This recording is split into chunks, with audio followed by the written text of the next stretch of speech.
So mga tol, natatandaan po natin na hindi na si Stephen Lonas ang katman ng angas ng Pinas Janrel Casimiro ngayong paparating na laban ngayong October 12 sa Ariake Arena, Tokyo, Japan.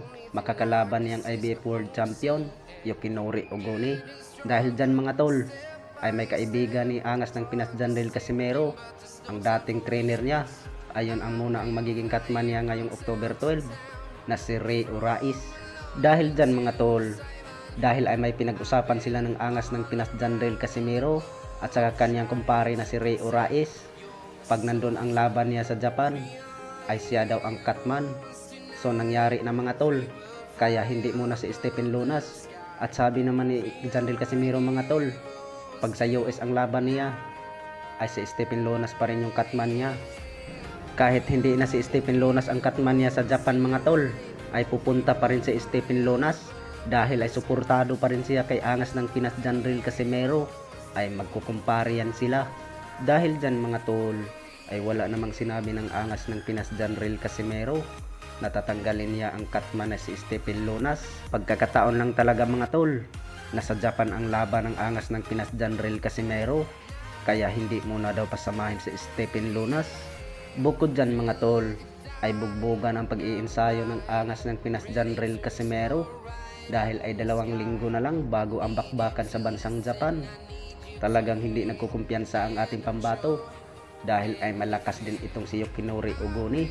Alam naman natin mga tol, pag sa Japan gaganapin ang laban, siguraduhin mo talaga na hindi na uabot ng desisyon para sigurado ikaw ang mananalo. Sa kabilang banda naman mga tol, ay may paparating din ang laban ng ating pambatong IBF Super Flyweight Jeroen Angkahas.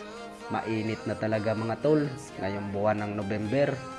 Makakalaban niya ang WBA World Champion Takuma Inoue. Maganda dyan mga tol, pag masungkit ang panalo ni Jeroen Pretty Boy Angkahas kay Takuma Inoue ngayong buwan ng November para mag 2 Division World Champion na si Jeroen Angkahas.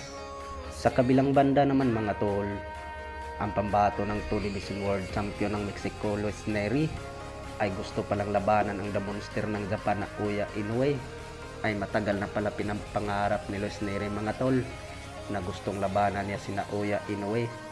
Baka pagkatapos ni Naoya Inoue at sa ating pambatong WBA IBF Super Bantamweight World Champion Marlon Tapales, baka isusunod niya si Luis Neri para maglaban na sila.